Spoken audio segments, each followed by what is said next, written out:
Hello दोस्तों, बहुत बहुत स्वागत है आपका मेरे YouTube चैनल में। मैं हूं आपके साथ प्रशांत पांडे। दोस्तों, इससे पहले कि मैं अपना रिव्यू शुरू करूं, आपसे एक बार फिर से गुजारिश की, अगर आपने अब तक मेरा YouTube चैनल सब्सक्राइब नहीं किया है तो प्लीज़ सब्सक्राइब कीजिए और बेल आइकन दबाना बिल्कुल मत भूलिए। आज मैं जिस फिल्म की बात करने वाला हूं वो एक मलयालम फिल्म है और इस फिल्म की चर्चा इसलिए क्योंकि पिछले दिनों ये खबर आई कि इस फिल्म का रीमेक जॉन अब्राहम हिंदी में करने वाले हैं। आखिर इस फिल्म की क्या खासियत है, कौन सी ये फिल्म है और क्या वो वजह है जो कि जॉन अब्राहम मजबूर हो गए इस फिल्म को बनाने के लिए, इसकी पड़ताल के लिए मुझे ये फिल्म देखने पड़ी। और सबसे अच्छी बात ये कि खुशकिस्मती से ये फिल्म अमेज़ॉन प्राइम पर मौजूद थी। इस फिल्म का नाम है अय्यप्पनम कोशियम। ये एक मलयालम फिल्म है और इस फिल्म का रिव्यू अब मैं आपके सामने पेश करने वाला हूँ।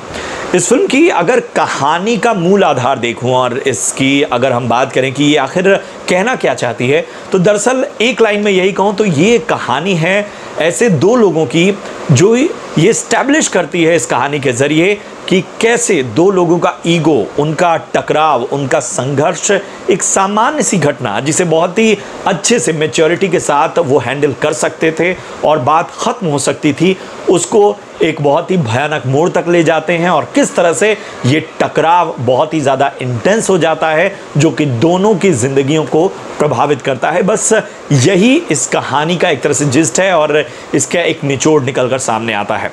तो ये दो लोग आखिर कौन हैं? तो ये दो लोग दरअसल वर्दी वाले हैं। एक है कोशी कुरियन जो कि एक्स हवलदार है आर्मी का, और दूसरा है अय्यप्पन नायर जो कि सब इंस्पेक्टर है अटप्पड़ी नाम की एक जगह का, जो कि ऊटी के आसपास आती है। अब बात करें तो ये टकराव पैदा कैसे होता है, तो दरअसल होता यूँ है कि कोशी कुरियन जो कि एक रात अपने ड्राइवर के साथ गुजर रहा होता है एक जंगल से, उसे पुलिस पकड़ती है शराब के साथ और वो खुद नशे में धुत होता है।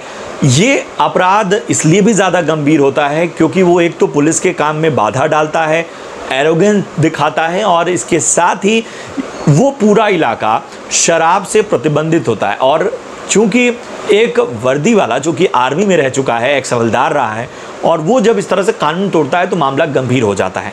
लेकिन जैसे ही इस पुलिस वाले को अय्यप्पन नायर गिरफ्तार करता है, उसे थाने लेकर आता है, तो जांच पड़ताल में और उसके हाव भाव में और उसकी बाकी चीज़ों से ये पता चलता है कि भाई ये तो बहुत पहुंच वाला आदमी है, इसके तो सीएम और बड़े बड़े पुलिस अधिकारियों और बहुत ही इन्फ्लुएंशियल लोगों से पहचान है।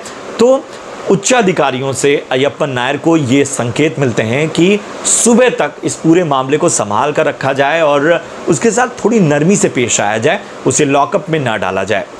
अय्यप्पन नायर मामले की गंभीरता को समझता है और वो इस एक्स हवलदार यानी कि कोशी कुरियन को अपने चैम्बर में बुलाता है, उससे बातचीत करता है और कहता है कि जो कुछ हुआ है उसे हम अपने तरीके से ठीक कर सकते हैं और मेरा मानना है कि हम इसे जितनी समझदारी के साथ डील करें वही हमारे लिए अच्छा है, इस पुलिस स्टेशन के लिए अच्छा है और आपके लिए बेहतर है।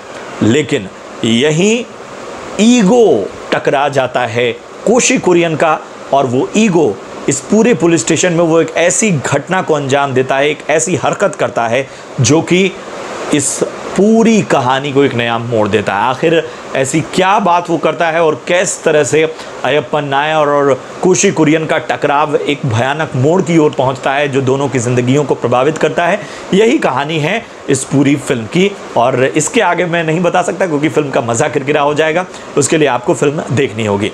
अगर हम इस कहानी की बात करें और इन दो लोगों के टकराव की बात करें तो इस कहानी की सबसे अच्छी बात यह है कि ये बहुत धीरे धीरे मोल्ड होती है और आकार लेती है और धीरे धीरे इसकी इंटेंसिटी बढ़ती है। इस फिल्म का जो माहौल है वो बड़ा ज़बरदस्त है, रूरल एरिया है, गांव का माहौल है और जो लोग हैं वो भले दक्षिण भारत के हैं लेकिन इनकी बात, इनकी व्यवहार, ये सारी चीज़ें इससे कनेक्ट होने में आपको देर नहीं लगती। भाषाई दिक्कत जो है उसके लिए सबटाइटल है, इंग्लिश सबटाइटल है, उसके साथ आप देख सकते हैं। और मैं रेकमेंड करूंगा कि इस फिल्म को एक मौका दीजिए क्योंकि ये फिल्म जब आप देखेंगे तो आपको बहुत सी और कहानियां इसमें पता चलेंगी।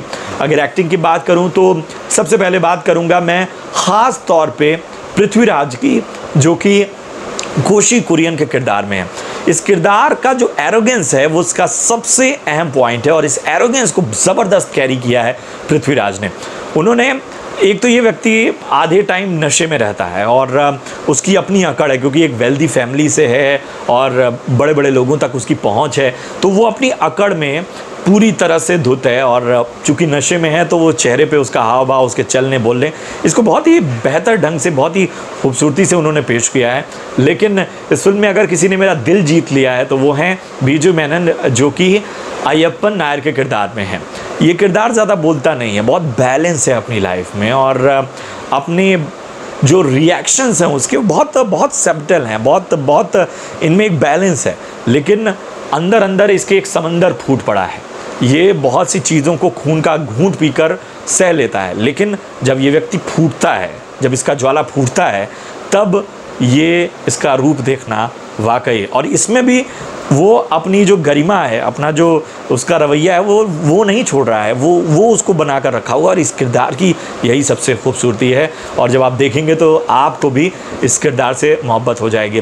फिल्म की कहानी अच्छी है। जो दिक्कत इस फिल्म की है वो ये है कि कुछ चीज़ें थोड़ी सी ऐसा लगता है कि ये फिल्म उनसे डील नहीं कर पा रही है, या उन्हें बता पाने में मात खा रही है, या हो सकता है कि चूंकि लैंग्वेज बैरियर है इस वजह से मुझ तक वो बात नहीं पहुंची है। फिल्म को मेरी ओर से 3.5 यानी 3.5 स्टार। देखिए इस फिल्म को, मौका दीजिए। और चूंकि हिंदी में भी आएगी तो बड़ा मज़ा आएगा जब हिंदी में इसे जॉन अब्राहम लेकर आते हैं। लेकिन जॉन अब्राहम कौन सा किरदार निभाएंगे ये देखने वाली बात होगी, और दूसरा किरदार कौन सा एक्टर निभाएगा ये भी देखने वाली बात होगी। कैसा लगा आपको मेरा रिव्यू ज़रूर बताइए, लाइक कीजिए, कमेंट कीजिए और शेयर कीजिए। आगे भी मैं आपके लिए अलग अलग अच्छे अच्छे फिल्मों के रिव्यू और फिल्म से जुड़े अहम कंटेंट्स लाता रहूँगा।